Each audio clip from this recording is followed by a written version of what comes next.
llaman neoplasias o enfermedades mieloproliferativas crónicas. Ya, polistemia vera, muy bien. Muy bien, trombocitosis esencial. ¿Qué más? Mielofibrosis y leucemia mieloide crónica. O sea, esas son las más importantes porque ya vimos que hemos visto la leucemia mieloide crónica, ese es el tipo de enfermedades. Entonces hoy día vamos a ver la polistemia vera, trombocitosis esencial y mielofibrosis. Entonces, estas son enfermedades, son benignas. No, son enfermedades oncológicas, estas son neoplasias, son cánceres de la sangre. Hay tipos de neoplasias de la sangre. Entonces vamos a ver la polistemia vera. ¿Qué es la polistemia vera? Es una enfermedad o es una neoplasia mieloproliferativa crónica que se caracteriza por un aumento significativo del recuento de glóbulos rojos, por lo tanto de la hemoglobina, y puede ir acompañado de un incremento de leucocitos y de plaquetas.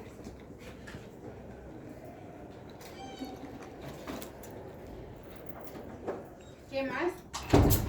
No se conoce su causa, exactamente la etiología no se sabe, hay factores de riesgo y pues va a ser una proliferación neoplásica de un clon de células que ha sido mutado y que provienen de la célula madre pluripotencial, ¿no? Que es la que da origen a diferentes células, a glóbulos rojos, glóbulos blancos y plaquetas.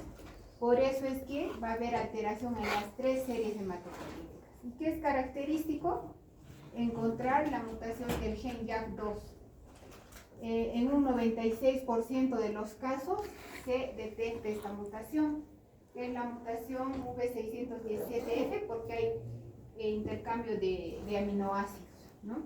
Entonces, sobre todo va a haber esta mutación de este gen, y en un porcentaje mucho menor, en el 3 a 4%, va a haber una mutación también en el JAK, pero en el exón 12, ¿no? Y este gen JAK2, que es lo que produce una activación constitutiva de la vía del JAK-STAT. Entonces va a haber una producción descontrolada de las células.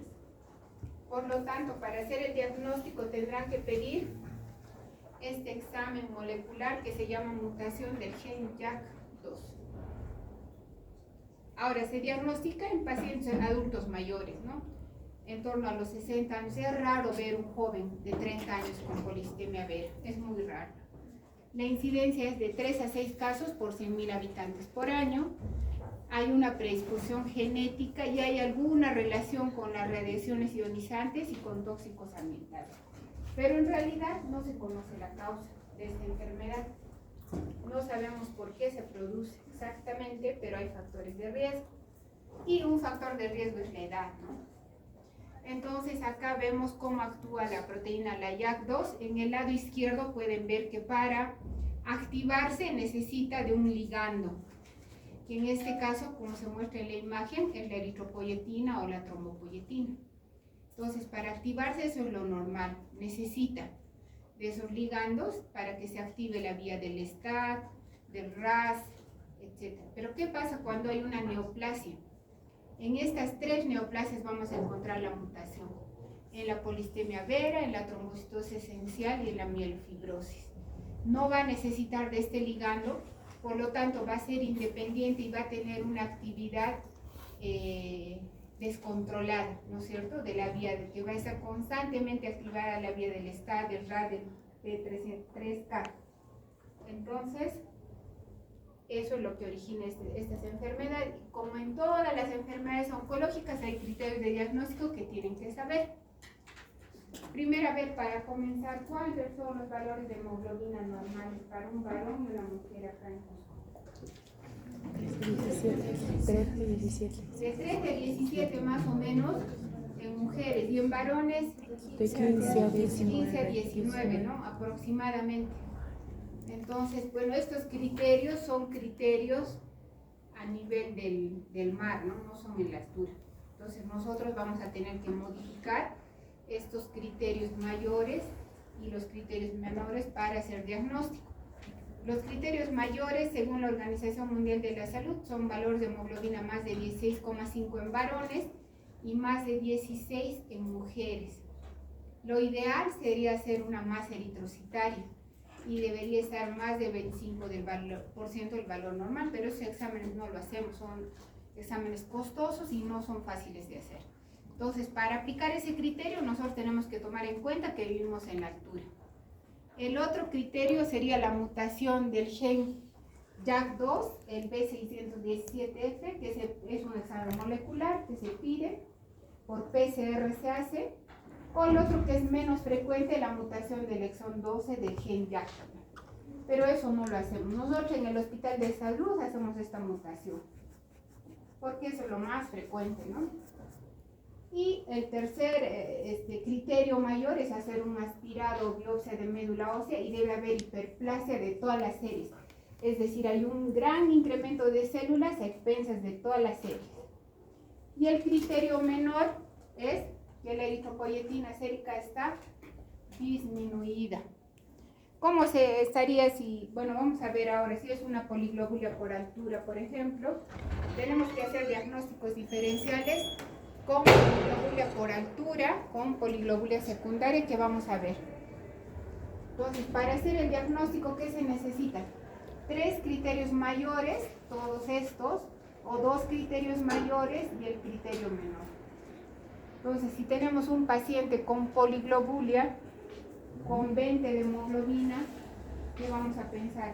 Si es un varón, tiene 20 de hemoglobina, ¿qué es lo primero que piensa?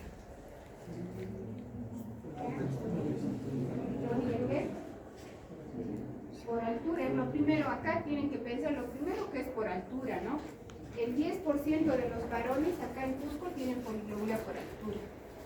Y en ellos la eritropoyetina sérica está normal. ¿Por qué? Porque lo que se sabe, los estudios indican que lo que hay es una hipersensibilidad al efecto de la eritropoyetina en la altura. No es que se produzca más eritropoyetina, sino es hipersensible. ¿Por qué? Porque no nos hemos adaptado a la altura los que vivimos en los Andes de Sudamérica. No pasa eso en el Tíbet, por ejemplo. Los que viven en el Tíbet, en el Asia, en zonas de altura, ahí tienen valores de hemoglobina normales, porque ellos se han logrado adaptar a través de muchos factores a la altura. Pero nosotros todavía no. Por eso es que tenemos valores de hemoglobina mayores en la altura, los varones, las mujeres también, ¿no? Y es una causa frecuente de consulta de hematología. Hoy día hemos estado con sus compañeros en la consulta. Habíamos visto 5 pacientes con poliglobulia por altura. O sea, es frecuente la consulta de hematología. Y lo más frecuente que pensar es pues que sea por la altura, ¿no? Hay otros factores de riesgo, obviamente pueden ser pacientes que tienen hipoxemia crónica porque tienen EPOC, fibrosis pulmonar, que son obesos, que son fumadores, por ejemplo. Esos son otros factores de riesgo para hacer poliglobulia. Entonces, si ustedes ven un paciente con poliglobulia, pues lo primero que tienen que pensar, lo más frecuente acá en Cusco, es que es por la altura. Después pensarán que es una poliglobulia secundaria. Hay que preguntarles si tiene o si usa oxígeno en sus casas, o lo ven si es obeso mórbido, porque los obesos mórbidos también hacen apnea del sueño, ¿no? Y por eso tienen poliglobulia, uno de los factores. Ahora, si es una mujer, las mujeres no hacen poliglobulia por altura, es muy raro. Cuando hay una mujer con poliglobulia tienen que pensar o tiene un problema de hipoxemia crónica por algún factor o tiene polistemia vera. La poliglobulia por altura no es una enfermedad de mujeres. Una mujer con poliglobulia le tienen que buscar una causa.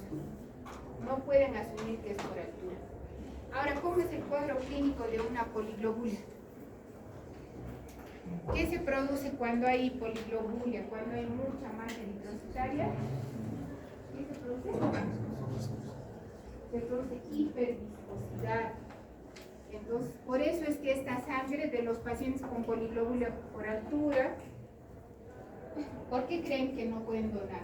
Es por eso, por la hiperviscosidad, porque si donan se va a coagular la sangre y esa sangre no sirve. Pero los pacientes creen que les hacemos sangría para regalar. Ellos piensen. Les dicen, no sirve tu sangre, algunos veces no te creen. Por eso es que no pueden donar. No son buenos. Si van a donar, tienen 20 de hemoglobina, no les van a aceptar. Ahora, la hiperviscosidad, ¿qué síntomas va a dar?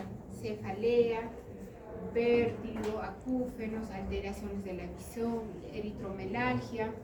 ¿Qué es esto, no? Lo que podemos ver acá. Se pone eritematoso, roja la mano y les produce dolor por alteraciones a nivel de la microvasculatura. Entonces sienten dolor. Otra cosa es que tienen los pacientes prurito, sobre todo cuando se bañan con agua caliente. Esto es porque se activan los basófilos, por eso tienen prurito. También tienen enfermedad ulcerosa gastroduodenal, por el mismo problema de los basófilos. Pueden hacer trombosis arterial o venosa asociada a la hiperviscosidad. Trombosis arterial puede hacer un infarto agudo de miocardio, un ACV, pueden hacer trombosis venosa en lugares inusuales, trombosis de vena porta, trombosis mesentérica. Pueden hacer problemas de trombosis tanto arterial como venosa, ¿no? Puede haber también sangrado porque se va a producir una alteración a nivel del factor von Willebrand. En las mucosas también puede haber sangrado y en el tracto digestivo. Ahora hay también síntomas inespecíficos, sobre todo cuando la enfermedad, vamos a ver que esta enfermedad tiene fases. Sobre todo si está en fase avanzada, va a haber debilidad, pérdida de peso, sensación de saciedad porque tienen esplenomegalia, va creciendo el vaso, ¿no? Y tienen dolor abdominal también por eso, por la esplenomegalia. ¿Ya? ¿Cómo hago? ¿Aquí es? No. ¿Por allá? Para abajo. De arriba. ¿Acá? ¿Ah? Antes funcionaba. Ya, al examinar al paciente, justo delante hemos visto con sus compañeros, un paciente que tenía tienen esplenomegalia si los palpamos, en el 70% de los casos, y tienen hepatomegalia en el 40% de los casos. Y están rubicundos, están rojos, pletóricos, algunos están morados, ¿no? Es sobre todo en la cara, en las orejas, tienen acrocianosis, si los ven están todos morados. Y tienen lo que es la eritromelalgia, pues, ¿no? Esos son signos que vemos. La hiperemia conjuntival, como pueden ver en los ojos, y hay eritema también en la cavidad oral, en un 60% de los casos. Al examen, así están los pacientes que tienen poliglobulia. Ahora, ¿cómo es el pronóstico y la evolución?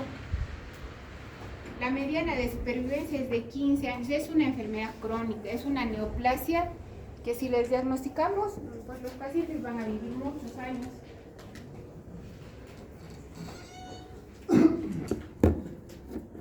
No van a fallecer, no es como una leucemia aguda que si no los tratamos pues pueden fallecer rápido, ¿no? Van a vivir muchos años porque esta enfermedad tiene fases, igual como dijimos en la leucemia mieloide crónica. A ver, para recordar, en la leucemia mieloide crónica, ¿cuáles son las fases de la enfermedad? Muy bien, la fase crónica. La otra fase acelerada, muy bien. Y la crisis blástica, que es cuando ya se transformó en una leucemia aguda. Eso es la leucemia mieloide crónica. Ahora volvemos a la polistemia vera. Hay fases, una fase de prepolicitemia, donde hay un incremento leve, digamos, de la hemoglobina, ¿no? Y dura años, y puede ser, uno no se da cuenta, ¿no?, de que tiene un problema. Y hay panmielosis medular, o sea, comienza a incrementar los leucocitos, las plaquetas discretamente, de repente 11.000, 12.000 leucocitos, 500.000 plaquetas, ahí, y están años. Después es la fase de estado, donde ya vimos todos los signos y síntomas que les dije. La fase de aceleración. A esa fase llegan un 30% de los pacientes. Acá ya hay hematopoiesis extramedular, o sea, hay hepatoesplenomegalia. Después se va a producir una fibrosis en la médula ósea, es una fibrosis secundaria, y finalmente se va a transformar en una leucemia aguda, ¿no? Hacen el 10% de los casos, y obviamente si se transforma en una leucemia aguda es una leucemia secundaria. Y como usualmente los pacientes son ancianos, pues van a tener mal pronóstico, porque no les vamos a poder dar quimioterapia agresiva. Ahora, ¿cómo vamos a tratarlos? Los vamos a poner en grupos de riesgo de acuerdo a la edad y a factores de riesgo. ¿Qué vamos a considerar como factores de riesgo? La hipertensión, la diabetes, la dislipidemia, el consumo de tabaco. ¿Y por qué son factores de riesgo para esta enfermedad? ¿Qué complicación dijimos, digamos, entre las más graves? Y haciendo trombosis. Encima, si son hipertensos, diabéticos y todo eso, el riesgo aumenta. Entonces los vamos a dividir en bajo y alto riesgo para el tratamiento. En bajo riesgo si son menores de 60 años y si no tienen evidencia de trombosis, ¿no? Y si son de bajo riesgo, ¿qué vamos a hacer? Les podemos hacer sangrías para bajar la hemoglobina. Hay que corregir estos factores de riesgo y les damos aspirina como antiagregante para evitar que hagan trombosis. Pero si son de alto riesgo, ¿quiénes son? Los que tienen más de 60 años o tienen historia de trombosis. ¿Qué vamos a hacer en ellos? Vamos a darles citorreducción. ¿Con qué? Con quimioterapia. Y la quimioterapia que usamos es la hidroxiurea, es lo que tenemos. Hidroxiurea o hidroxicarbamida, el interferón, que se puede usar, y lo mejor sería usar el ruxolitinib, que es anti esa mutación del JAK2. Sí, pero no tenemos a la mano en el Perú, ¿no? Es un medicamento de alto costo. Y este se usa en segunda línea, cuando ya ha habido resistencia a estos. Entonces, si es de alto riesgo, usamos quimioterapia. También hay que corregir los factores de riesgo o controlarlos. Y se puede usar también aspirina, ¿no? Pero si tienen una trombosis, digamos, una trombosis en miembro inferior, digamos, de la vena femoral común, además, en vez de la aspirina, habrá que usar pues un anticoagulante oral. Puede ser, por ejemplo, warfarina, ¿no? Entonces, el tratamiento depende de los factores de riesgo y siempre tomando en cuenta que la complicación más grave que ellos pueden hacer es una trombosis arterial o venosa, ¿no? Ahora vamos a ver esta tablita que la saqué del estudio que hizo el doctor Amaru, que es un hematólogo de La Paz, que es el que estudió la poliglobulia por altura. Y eso es esta diferencia que me parece interesante, esta tablita. Y acá,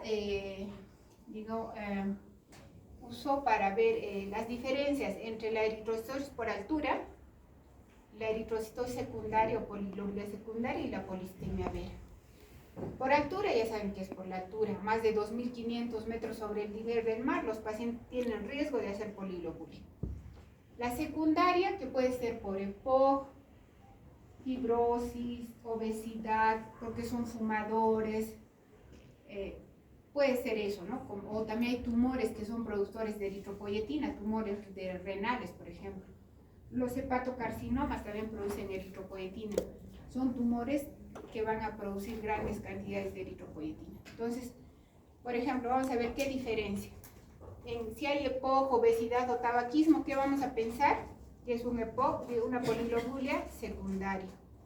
Si hay esplenomegalia, la única enfermedad oncológica es la polistemia vera. No va a haber esplenomegalia en la poliglobulia por altura ni por la secundaria.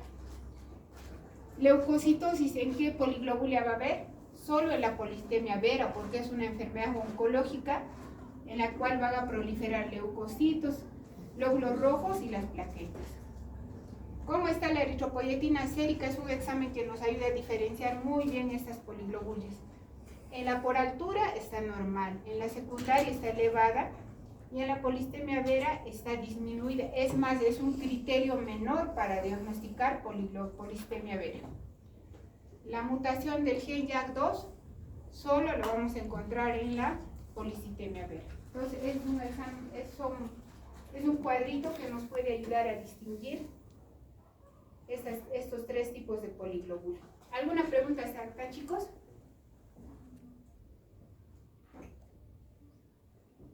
A ver, acá qué les puedo decir. No es necesario estar haciendo sangrías, por favor, con 17 de hemoglobina, porque después vienen a detectar por emergencia porque tienen dolor torácico. Doctora, me han hecho una sangría. Obviamente que no han estudiado hematología, ¿no? Sí, tampoco se hacen sangrías interdiario, por si acaso. Tengo las fotos. Sangría interdiario por 3 sangrías. El paciente... O sea, hacen sangría, pueden hacer con más de 20 de hemoglobina, pero siempre y cuando el paciente tenga síntomas. Estoy hablando de las poliglóbulas secundarias. Siempre tenga factores de riesgo. O sea, un paciente, a ver, tiene 60 años, es obeso, hipertenso, diabético, está con 20 de hemoglobina. Entonces, ahí podrían hacerlo, porque tienen factores para hacer trombosis. Pero si es un joven como ustedes que estudia acá y que tiene 19 de hemoglobina, 18, no le tienen que hacer sangría. Porque pueden usar, ¿qué usamos para la poliglobula por altura? Usamos estatinas, usamos atorvastatina. Solamente que hay que tomarlo meses. Y con eso baja la hemoglobina, es lo que usamos ahora. También acetazolamida solemos usar. Pues no tienen que estar haciendo tipo sangría, o a jóvenes de 15 años así, estar haciéndole sangría porque tienen 17. 17 es normal una hemoglobina para el Cusco, ¿no? 18 también. Acá si les hacemos un hemograma, la mayoría de sus compañeros deben tener 18 de hemoglobina o algo así, más o menos. En el hospital, yo como veo los hemogramas de los médicos, la mayoría tienen entre 18, un poquito más menos. Y las mujeres pues hasta 17. Tampoco hay que estar haciéndole sangría. No, a las mujeres ya saben que apenas si llegan los valores de hemoglobina, encima les van a estar haciendo sangría. ¿Alguna pregunta sobre poliglobulia? Y la cantidad que van a hacer sangría tampoco es un mito. Le pueden hacer 400 cc si es joven, tiene 40 años, 50 años, pero a un anciano de 70 no le van a hacer, le tienen que hacer 300, si tiene 80 será 200 centímetros cúbicos. Buenas noches. Ahora vamos a ver la siguiente neoplasia. Primero, para comenzar, ¿cuáles son los valores normales de plaquetas? 150 a 450.000. ¿Cuáles son las causas más frecuentes de trombocitosis? Eso hemos hecho en la primera clase. Les mostré un cuadrito. ¿Tumores? Pueden ser tumores. ¿Qué más? Las causas más frecuentes de trombocitosis son reactivas. Anemia, la anemia ferropénica puede cursar con trombocitosis porque el paciente está sangrando. Cuando hay una infección hay trombocitosis. Cuando hay un proceso inflamatorio hay trombocitosis. Esas son las causas más frecuentes. Si ven un paciente con 500.000 plaquetas y tiene anemia, no van a pensar que tiene trombocitosis esencial. Lo primero que tienen que pensar es que es una trombocitosis reactiva a la anemia.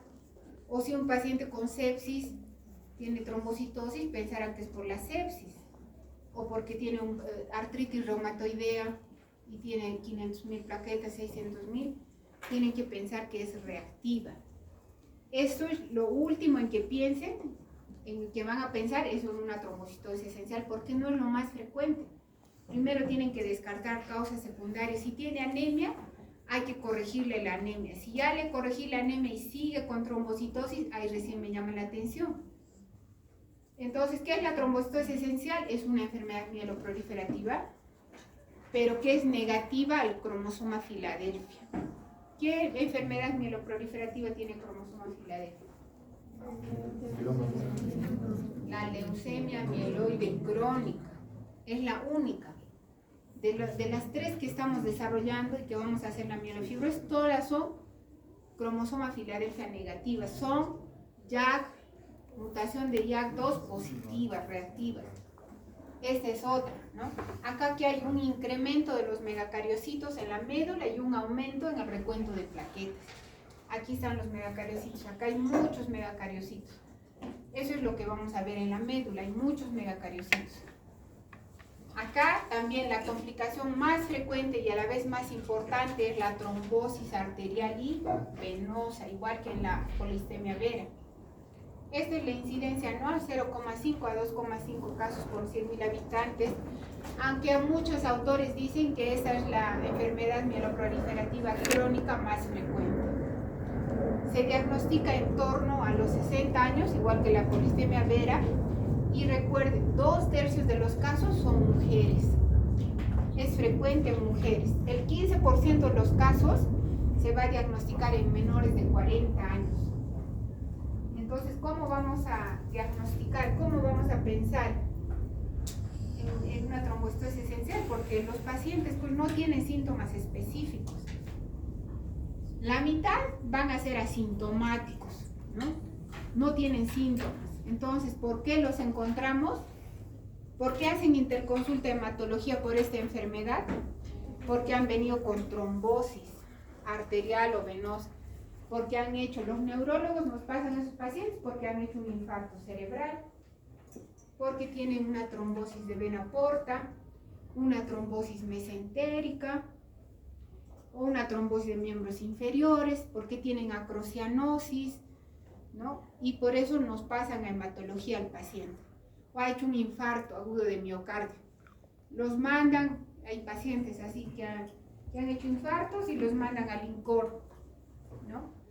Para cateterismo los mandan y después regresan porque tenían trombocitosis esencial, ¿no? En ese momento, en el momento del infarto, de repente nadie se fijó sus plaquetas, o todos también podría ser que sea reactiva, ¿no? Al infarto, ¿no? Se producen citoquinas inflamatorias, entonces probablemente ha sido reactivo.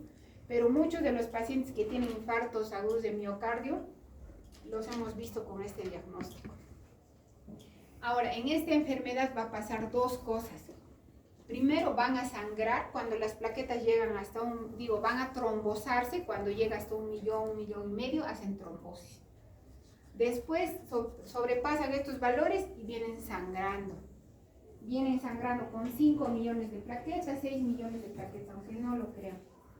¿Y por qué vienen a la emergencia? Porque tienen cefalea, me duele la cabeza, dicen, les dan un hemograma, 5 millones.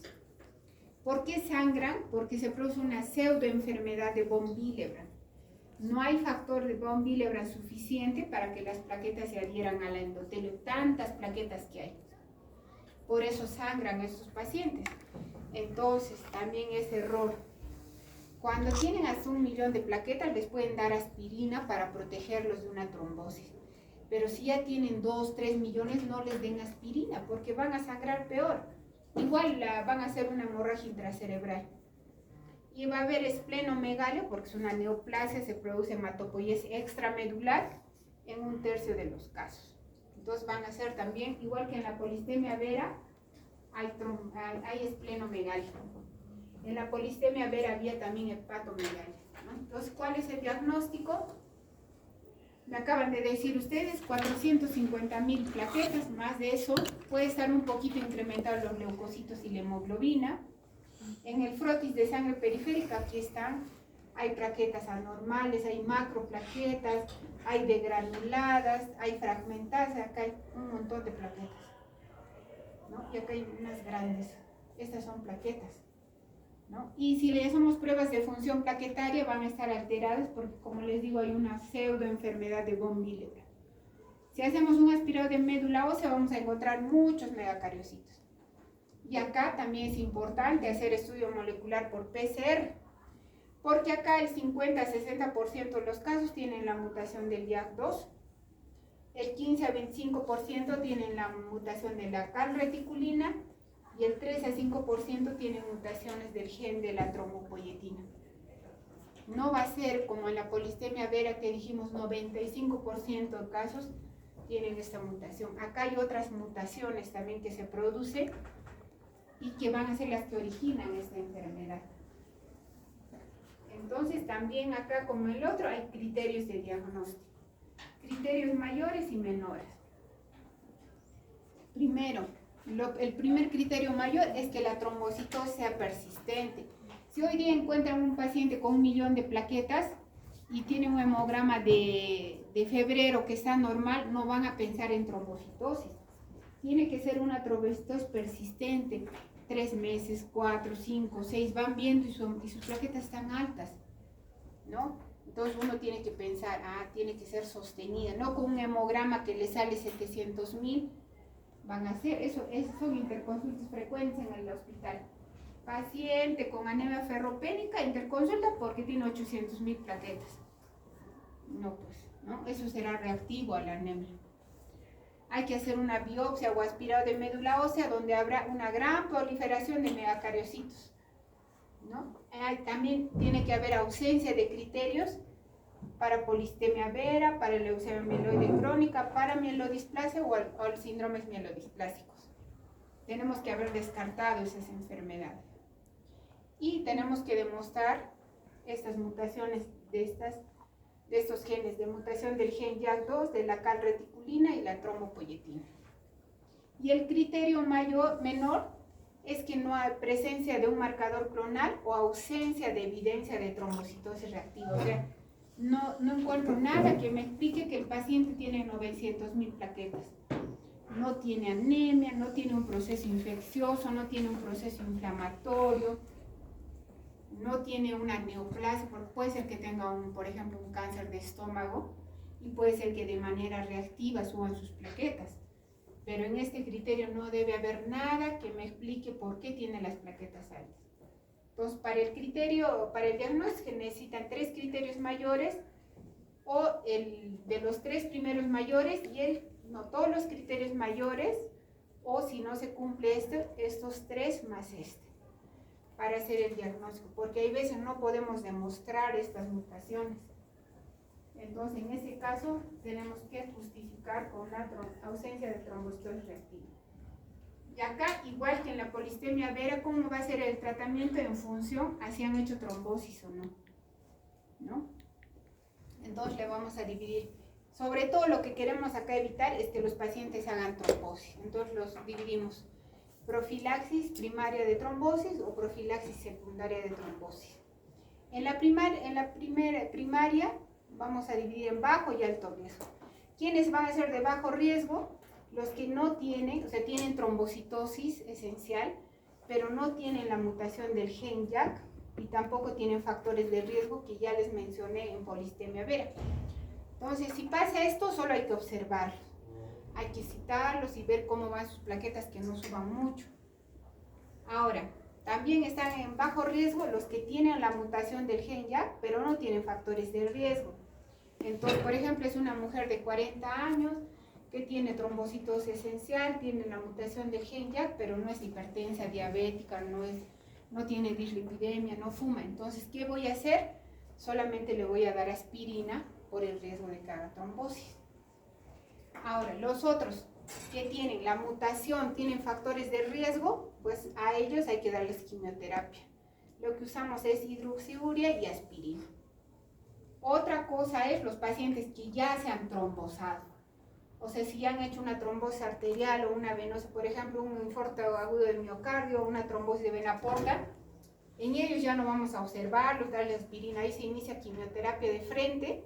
Si es trombosis arterial, pues de repente usamos enoxaparina, aspirina, viendo el caso, y si es venosa usaremos, por ejemplo, warfarina.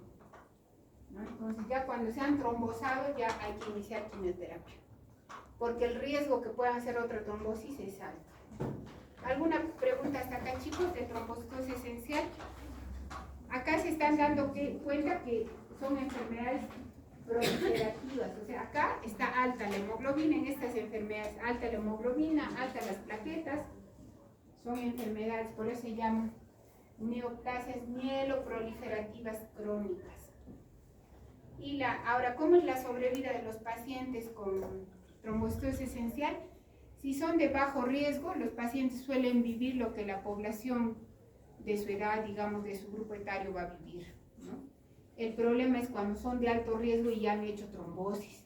Si han hecho una trombosis de vena porta, van a tener complicaciones con la trombosis, ¿no? ¿Qué van a hacer? Hipertensión portal, hacen varices esofágicas, tienen sangrado y todas las secuelas que puede dejar una trombosis, ¿no? Ahora vamos a ver la última enfermedad mieloproliferativa, que es la mielofibrosis.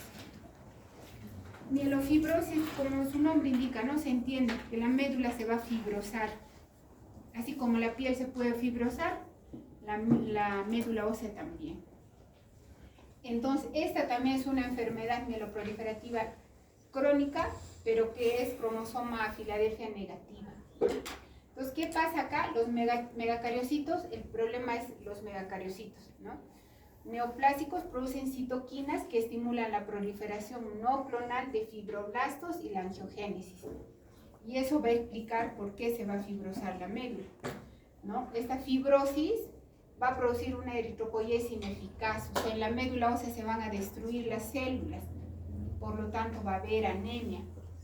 Y como la médula está fibrosada, las células madre van a salir de la médula ósea y van a salir, por ejemplo, a la sangre periférica y vamos a encontrar, si hacemos una citometría de flujo, vamos a encontrar células madre, células CD34 en sangre periférica.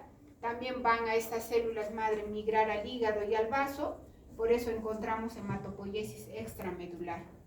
Va a haber esplenomegalia, hepatomegalia, importantes.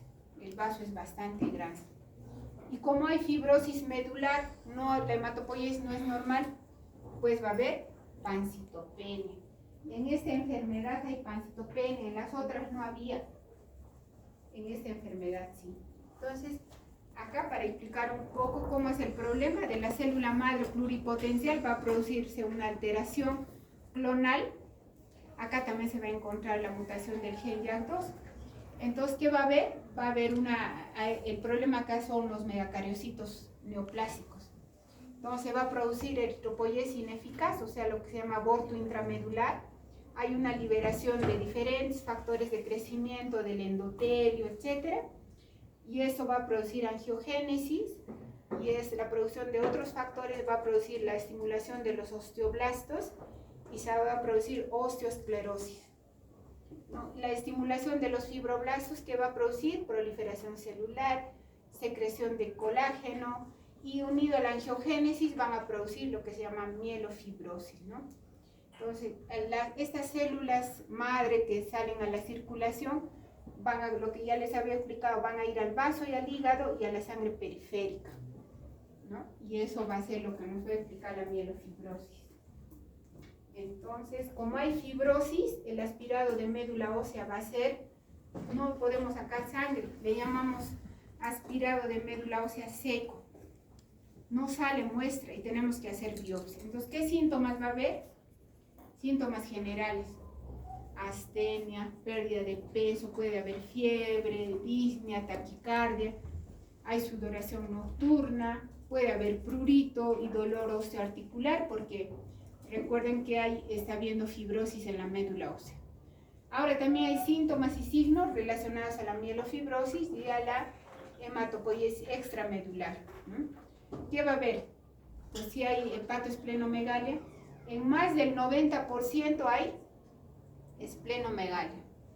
Ahora, el vaso cuando está grande se puede infartar y produce dolor, ¿no? También hay hepatomegalia en un 40-70% de los casos. Hay complicaciones como hipertensión portal y pues como hay mielofibrosis y va a haber pancitopenia, va a haber signos de anemia, de plaquetopenia, y si hubiera leucopenia también. También hay más riesgo de hacer trombosis venosa, sobre todo en las venas que se encuentran en el abdomen, y en menor grado van a hacer trombosis arterial estos pacientes. Entonces, va a haber signos de pancitopenia y signos por la hepatoesplenomegalia que tienen, sobre todo por la gran esplenomegalia que van a tener. ¿En qué enfermedades hemos dicho que hay gran esplenomegalia? En la leucemia mieloide crónica, en la policitemia vera, en la trombosis esencial no suele estar el vaso muy grande. Y en esta enfermedad, es pregunta de examen. Y para que sea tan fácil les ponemos en qué enfermedades hay y les ponemos mieloma múltiple. No puede haber mieloma con esplenomegalia, ¿verdad? Para que no se olvide. Ahora, ¿cómo es el curso de esta enfermedad? Inicialmente son asintomáticos. Después hay signos y síntomas, sobre todo de la anemia, de la trombocitopenia, de la hepatoesplenomegalia, ¿no? Y finalmente, ¿qué va a haber? Cuando ya la enfermedad progresa más, va a haber también pues, más síntomas de anemia y va a haber problemas de insuficiencia hepática, síntomas de cirrosis hepática. ¿Por qué? Porque va a haber hepatoesplenomegalia. Los pacientes no viven mucho tiempo, alrededor de 5 años. Y en el 20% se va a transformar esta enfermedad en una leucemia mieloide aguda. Ahora, ¿qué cosa vamos a encontrar al hacer? Eso ya habíamos hecho en la primera clase. ¿Qué encontramos en la sangre periférica? Una reacción leucoeritroblástica. ¿Qué significa? Que va a haber glóbulos rojos nucleados, como acá.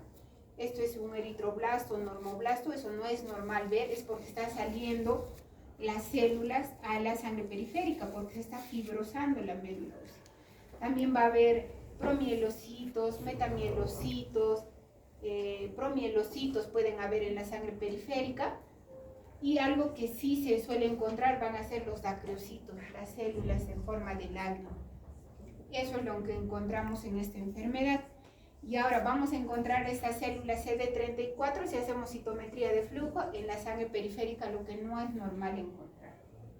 ¿Sí? Entonces no se olviden de la reacción leucoeritroblástica y de los dacreocitos. ¿No? Es lo mismo. ¿Y qué pasa si hacemos aspirado de médulas? Como se ha fibrosado, no sale muestra. Entramos con la aguja y nada, no sale. Cuando pasa eso, nosotros ya sabemos y decimos, no, acá o tiene una mielofibrosis o puede tener una leucemia que sea rara, ¿no? Que no salga muestra. ¿Y qué tenemos que hacer? Si no, en el aspirado no sale sangre, hay que hacer biopsia de hueso porque tenemos que llegar a un diagnóstico. Entonces, si hay en la biopsia que vamos a ver hiperplasia de hematopoyética en las fases iniciales, después vamos a encontrar tipos de fibrosis, de reticulina, de colágeno, osteosclerosis en las fases finales. Eso nos informan los anatomopatólogos. Para completar el estudio hay que hacer un estudio molecular. La mutación del gen JAK en el 60% de los casos se encuentra, de la calreticulina en el 25%, y también de la trombopoyetina en el 5%, pero también hay casos negativos donde no encontramos nada de esto, pero el diagnóstico lo vamos a hacer porque acá nos van a informar fibrosis, ¿no? Hay hepatoesplenomegalia, reacción leucoeritroblástica, dacreocitos. Esa es una lámina periférica y pueden ver dacreocitos y el otro es la biopsia. Acá los criterios diagnósticos de la Organización Mundial del 2016 son varios. Se van a dividir igual en mayores y menores, ¿no? En los mayores, ¿qué tenemos? La biopsia, donde nos van a decir que hay proliferación de megacariocitos y hay fibrosis, ¿no? En el criterio 2 es que no sea ninguna de las enfermedades como trombocitosis esencial, policitemia vera, leucemia mieloide crónica o síndrome mielodisplásico, porque esas también pueden tener un poco de fibrosis. Hay que demostrar estas alteraciones moleculares, ¿no? Eso es otro criterio. Los criterios menores, ¿cuáles serían? Anemia que no se explica, leucocitosis puede haber más de 11.000, esplenomegalia palpable, la LDH por encima de lo normal, ¿no? Y ausencia de trombocitosis reactiva o secundaria. Esos son criterios menores. Entonces, para diagnóstico, ¿qué se requiere? 3 criterios menores y al menos un criterio menor. 3 criterios mayores y al menos un criterio menor para el diagnóstico de mielofibrosis. Entonces, ¿cómo vamos a tratar esta enfermedad? Pues no se va a curar igual que las otras, salvo que hagamos trasplante halogénico de médula ósea. Como estos pacientes también son mayores, lo que hacemos, les damos sintomáticos. Si tienen anemia, les transfundiremos eritropoyetina, andrógenos. Si tienen trombocitopenia o esplenomegalia gigante, les damos hidroxiuria, quimioterapia. También se pueden usar antiangiogénicos como la talidomida y la lenalidomida. Y como el vaso es tan grande y se infarta, muchas veces tenemos que hacer una esplenectomía, ¿no? Ahora, otros tratamientos, el ruxolitinib también se puede usar, y pues el trasplante es lo único que los puede curar, pero la mortalidad es alta. Los pacientes fallecen porque también son mayores, ¿no? Y creo que eso es todo. ¿Alguna pregunta, chicos, sobre esto?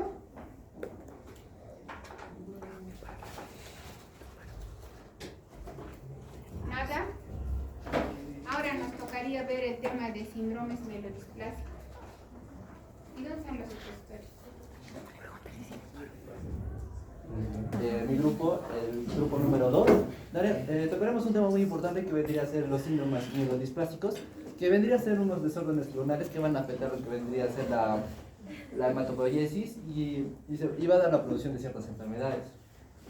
Bien, primeramente vamos a hablar de algunos términos para conocer bien el tema, ya que mis compañeros van a utilizar la displasia, sideroblastos en anillo, los bastones de Auer, que van a ser muy característicos en lo que vendría a ser los síndromes mielodisplásicos. Primeramente hay que conocer qué es una displasia. Una displasia en sí es un término que describe la presencia de células anormales en un tejido o un órgano. Ahora, la displasia hay que tener en cuenta que no es considerado como un cáncer, o no lo podemos relacionarlo con un cáncer. Pero al no ser tratado, al no ser tratado adecuadamente, puede conllevar a un cáncer. ¿Por qué? Porque normalmente nuestro epitelio de las personas como podremos observar, va a ser, este es un epitelio normal. Sin embargo, va a haber, puede ser consecuente a una hiperplasia. Que la hiperplasia va a ser una producción de células, pero de forma incrementada. A esto se va a denominar hiperplasia. Pero la hiperplasia puede conllevar a lo que vendría a ser una displasia. La displasia en sí ya es células desorganizadas, como se puede observar, pero también va a ser de forma incrementada. Ahora, como les mencioné, la displasia no es considerada cáncer, pero si no está tratada adecuadamente puede conllevar al cáncer. Ahora, un dato curioso es que la displasia más frecuente vendría a ser la displasia de cuello uterino, que es causado por lo que vendría a ser el papilomas humano. Entonces, la displasia puede clasificarse tanto en leve, moderado y severo. ¿Y cómo podemos diferenciar entre un leve, moderado y severo? Pues justamente por las características tanto de su tamaño, de su forma, su organización de la displasia. Ahora, la displasia puede acabar provocando una neoplasia, como ya les mencioné, puede llegar incluso a un cáncer. Es por ello que se denomina como un cambio preneoplásico o precanceroso. Ahora, la displasia, como ya les mencioné, puede volver a su estado normal. Puede volver, o sea, no, es reversible. La displasia puede llegar a una hiperplasia y llegar a su epitelio normal, pero también puede llegar a un cáncer. Ahora, la displasia puede llegar, puede tratarse con una cirugía llamada crioterapia, crioterapia para que no estemos esperando de forma reversible ese cambio de displasia hacia normal. Bien, seguidamente tenemos que hablar de un término que vendría a ser el blasto. ¿Qué es el blasto? El blasto se considera a los precursores inmaduros de los glóbulos blancos. ¿A quién estamos denominando? Pues a los famosos leucocitos. Los leucocitos son precursores de los glóbulos blancos. Y estos, al ser inmaduros, pues no van a cumplir su función en la que vendría a ser la médula ósea. Entonces, se van a formar dentro de la médula ósea, de los huesos, y no se deben encontrar en los estudios de sangre periférica. Estos blastos no son frecuentes, o si su presencia en la sangre periférica es anormal. Sin embargo, los blastos pueden presentarse en los niños. Ahí sí se puede decir que es un proceso normal. Pero si tratamos netamente de adultos, si encontramos blastos en sangre periférica, tenemos que enfocarnos que puede ser una leucemia aguda, que es un tipo de cáncer. Ahora, la presencia normal de estas células, que son los blastos, puede indicar, ¿no?, lo que vendría a ser un diagnóstico de cáncer, netamente en síndromes mielodisplásicos como la leucemia amiloide crónica.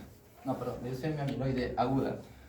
Por eso, mediante una biometría hemática, que vendría a ser en sí el hemograma, se puede determinar la presencia de blastos y nos puede indicar una leucemia aguda, mieloide o linfoemia. Pero más frecuentemente lo que vendría a ser mieloide, y lo que estamos tocando el tema de síndromes mielodisplásicos.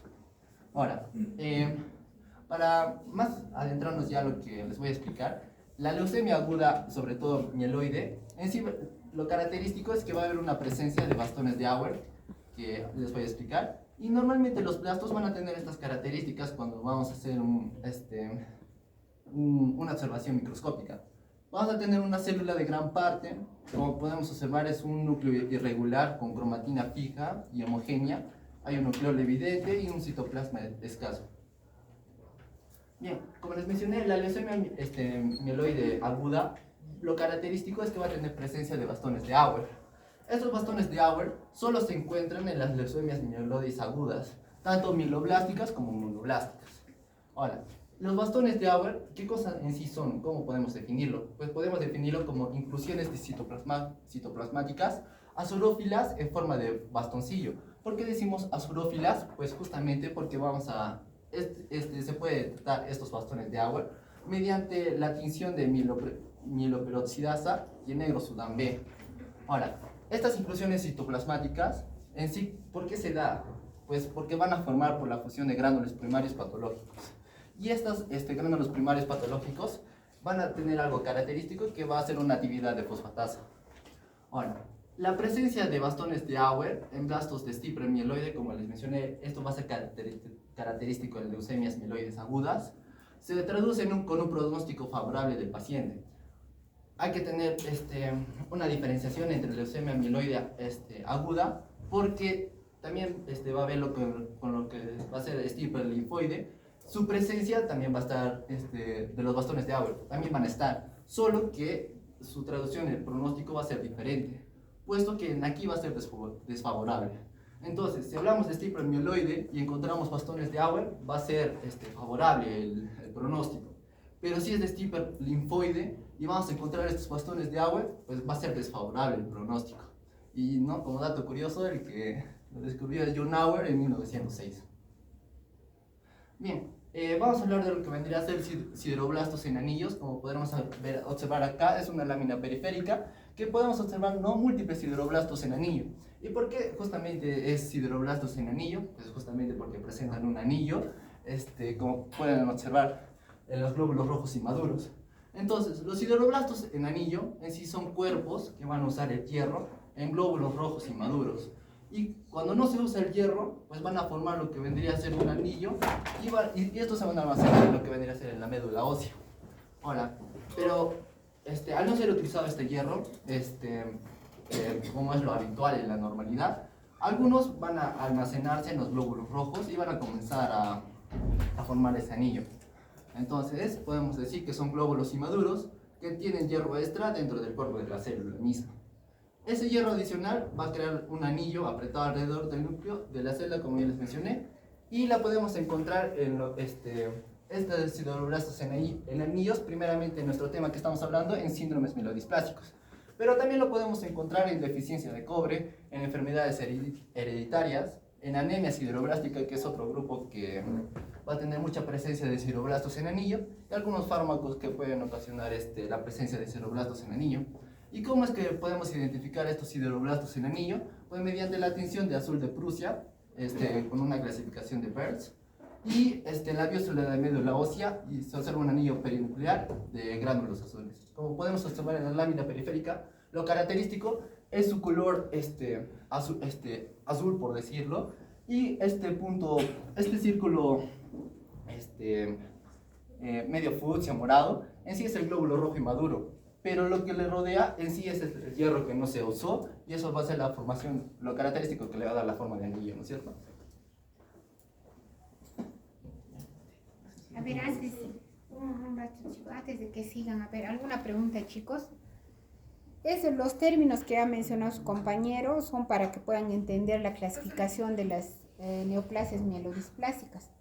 Uno primero habló de displasia, después habló de blasto, habló de... ¿Por qué está hablando más de blasto mieloide? A ver, retrocede. Porque estas enfermedades tienen un riesgo de transformarse en leucemias mieloides agudas. Básicamente, por ejemplo, este es un blasto y acá hay los bastones de agua. Eso también ha hecho cuando han hecho leucemias agudas. En la leucemia mieloide aguda se puede encontrar estos bastones de agua. Entonces, eso su compañero está explicando términos que de repente no conozcan ustedes para que puedan entender la clasificación de estas enfermedades. Entonces, acá primero la definición de qué es displasia ya nos dijo. Y vamos a ver cómo se evalúa la displasia en las células hematopoyéticas. El otro término es un blasto que tiene bastones de agua. La siguiente, a ver. Ahora, acá también tiene bastones de agua. Estos son los bastones, se ven así como, pues como su nombre dice, bastones en el citoplasma. Es la unión de varios gránulos que van ahora esto, lo que sabemos es que los bastones de agua se encuentran en los blastos mieloides. En los linfoides no se suele encontrar. A ver, avanza. Ahora, estos son los sideroblastos en anillo también. En realidad, donde los podemos ver es acá. Esta es la coloración de Pearls para ver sideroblastos en anillo, que son alrededor del núcleo, se van a depositar, y eso también vamos a hablar cuando hagamos la clasificación. A ver, avanza. ¿Qué más? Ya, bueno, a ver si ahora, ¿quién le toca? Gracias. El síndrome mielodisplásico es un grupo de enfermedades clonales de las células madre hematopoyéticas, en las cuales va a haber una disfunción en la médula ósea, y esta pierde la capacidad de formar células maduras y funcionales. Por ello vamos a tener células inmaduras y displásicas. También al mismo tiempo va a disminuir estas células maduras normales y vamos a tener hematopoiesis ineficaz, que conduce a unas citopenias crónicas, displasia celular, y vamos a tener trastornos de la maduración. El curso clínico y supervivencia va a ser que va a haber un aumento de riesgo a evolución de una leucemia mieloide aguda. ¿Sí? Bueno, la frecuencia va a darse más en personas mayores de 50 años y el promedio de edad de 74 años, y va a darse más en varones. La incidencia va a ser 3.4 por cada 100.000 habitantes por año, y esto incrementa con la edad. Las complicaciones van a ser infecciones, hemorragias y complicaciones cardíacas, que esto es lo que va a llevar al paciente a la muerte. Y la evolución de estos pacientes, un cuarto de estos pacientes van a evolucionar a leucemia aguda. Siguiente, por favor. Dentro de la etiología vamos a tener factores genéticos y ambientales que predisponen este síndrome mielodisplásico, como las enfermedades hematológicas como anemia aplásica, anemia de Fanconi y hemoglobinuria paroxística nocturna. Algunos trastornos genéticos como el síndrome de Down, la neurofibromatosis de tipo 1 y diskeratosis congénita, la exposición a tóxicos como benceno y metales, y el tratamiento de agentes alquilantes. También la exposición a radiaciones ionizantes. Siguiente, por favor. Dentro de la patogenia, su desarrollo y progresión va a ser un proceso escalonado, en el cual va a haber unas alteraciones progresivas de diversas alteraciones genéticas. Tenemos los cambios genéticos somáticos recurrentes, donde va a haber mutaciones, ganancias o pérdidas de cromosomas, y cambios epigenéticos, que son modificaciones genéticas que en ausencia de un cambio secuencial de los nucleótidos de ADN. Dentro de estos vamos a tener, y esto va a conllevar algunas alteraciones en genes que están relacionados con el crecimiento, proliferación y apoptosis celular. Dentro de estos mecanismos epigenéticos vamos a tener la metilación, que es un proceso que tiene relación con la expresión genética. Dentro de este tenemos la directa y la indirecta. La directa es impedir la unión de factores de transcripción, y la indirecta propicia la estructura circular a la cromatina. La metilación es un proceso en el cual se da mayormente en zonas donde hay un nucleótido que es el CPG, que es una zona, o son zonas ricas o que tienen alta concentración de citocinas y guaninas, y estos normalmente son reconocidos por el ADN metiltransferasa, en el cual en una replicación de ADN vamos a tener que las citocinas se van a metilar, y de esta manera se van a metilar las células recién sintetizadas, y de esta manera vamos a tener este mantenimiento de memoria de estas células hijas del ADN. También tenemos las modificaciones de las histonas. Las histonas, bueno, primero tenemos a la cromatina, que está conformado por su unidad funcional, que es el nucleosoma, y el nucleosoma está conformado por estas histonas, y estas sufren diversas modificaciones post-traduccionales como la acetilación, la fosforilación, metilación, isomerización, ubiquitinación, y estas van a regular la expresión genética. Dentro de estas, la metilación y la acetilación están relacionadas al silenciamiento genético. A ver, antes de que continúes, vamos a ver, retrocede a ver la diapositiva. Retrocede la primera. Entonces, esto es importante. ¿Qué pasa en estas enfermedades? Hay una hematopoiesis ineficaz, es decir, en la médula ósea pues, se van a alisar estas células. Entonces, eso va a explicar también la citopenia, ¿no? Que hay anemia, plaquetopenia, neutropenia. Va a haber displasia, va a haber problemas en la morfología de estas células. No son células normales. Digamos, un glóbulo rojo no tiene núcleo. En esta enfermedad las vamos a encontrar con núcleo. Puede ser que, por ejemplo, un megacariocito es grande. Acá la vamos a encontrar enano. Incluso se llaman megacariocitos enanos. Por ejemplo, los neutrófilos tienen gránulos en el citoplasma. Acá van a ser agranulares. ¿Y qué es otra característica? Que en la evolución de esta enfermedad se pueden transformar en leucemias mieloides agudas. Entonces, esas son las características. Ahora, avanza por favor. En cuanto a la etiología, pues son todos estos factores de riesgo que también, si ustedes ven, son parecidos a los de la leucemia, ¿no? Mieloide aguda. Y también acá, pues la quimioterapia es un factor de riesgo. Tenemos pacientes que han tenido cáncer de mama, cáncer de estómago, que han recibido quimioterapia con agentes alquilantes, ciclofosfamida, otros agentes que no son alquilantes de otras familias como el topósido, otros medicamentos que van a producir mielodisplasias también en los pacientes. No solo eso, pueden producir leucemias mieloides agudas. Y muchas veces hemos visto pacientes que se curan de un cáncer de mama, pero después fallecen por una leucemia aguda secundaria, por el uso de quimioterapia. La quimioterapia también puede producir leucemias. Y otra cosa es pues la radioterapia. Tenemos pacientes a quienes les han dado radioterapia y han hecho no solamente mielodisplasias, neoplasias mielodisplásicas, sino también leucemias mieloides agudas. Entonces, esos son los factores de riesgo y es importante cuando uno ve a un paciente con una neoplasia mielodisplásica preguntar sobre estos antecedentes, preguntar si tuvo cáncer, si recibió quimioterapia, si recibió radioterapia, porque eso nos va a hacer pensar más en estas enfermedades. ¿Y en quiénes van a pensar en que tienen estas enfermedades?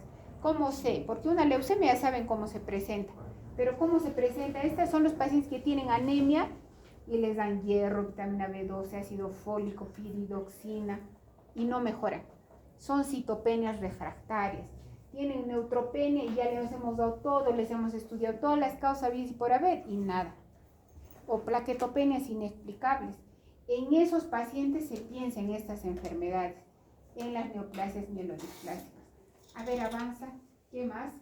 Ahora, pues igual que las enfermedades oncológicas, van a producirse cambios a nivel del ADN, puedan haber trisomías, monosomías, que eso nos van a explicar sus compañeros. Y también hay alteraciones epigenéticas que ya nos ha explicado su compañera que no van a alterar el ADN, ¿verdad? Ahí tenemos la metilación, la acetilación de histonas, por ejemplo. A ver, sigamos avanzando. Ahora, ya. Bueno, siguiendo con la fisiopatología, vamos a ver primero que la célula madre va a ser la que es principalmente afectada. Vamos a tener que, el ejemplo de un paciente que ha recibido quimioterapia y radioterapia, por ejemplo. Como mencionó mi compañera, eso va a ser, se van a dar alteraciones escalonadas o secuenciales en las que la célula madre va a generar anormal o mutada. Va a haber una alteración genética donde la célula madre va a dar dos células hijas que van a ser anormales o dishemopoyéticas. Es decir, que estas células van a tener dos características principales. Van a ser patológicas, ¿por qué? Porque van a tener una ventaja proliferativa a comparación de las células hematopoyéticas normales, y estas células anormales van a proliferar hasta que van a desplazar a las células hematopoyéticas normales. Entonces, ¿cómo se va a manifestar en la sangre periférica? Como citopenias, ¿no? Como disminuciones de 3 líneas celulares, 2 líneas celulares. Y ahora vamos a ver que esas células hijas van a compartir la misma característica clonal, o sea, la alteración genética que la célula madre. Ahora, esta mutación va a migrar a todas las partes del cuerpo y va a hacer que las células proliferen, y las células mutadas o normales van a desplazar a las células normales, como ya mencioné, creando citopenias, disfunción de médula ósea. Y esta va a tener también la característica de ser inestable genéticamente, es decir, estas células van a proliferarse hasta crear un trastorno secundario, que puede ser, por ejemplo, una leucemia mieloide aguda, en la que va a haber la pérdida de los 2 alelos de un gen supresor de tumores. Y bueno, básicamente esos son los genes o la metilación del ADN, por ejemplo, que mi compañera ya explicó en la anterior diapositiva. Eso ya vamos a ver, chicos, a la próxima clase.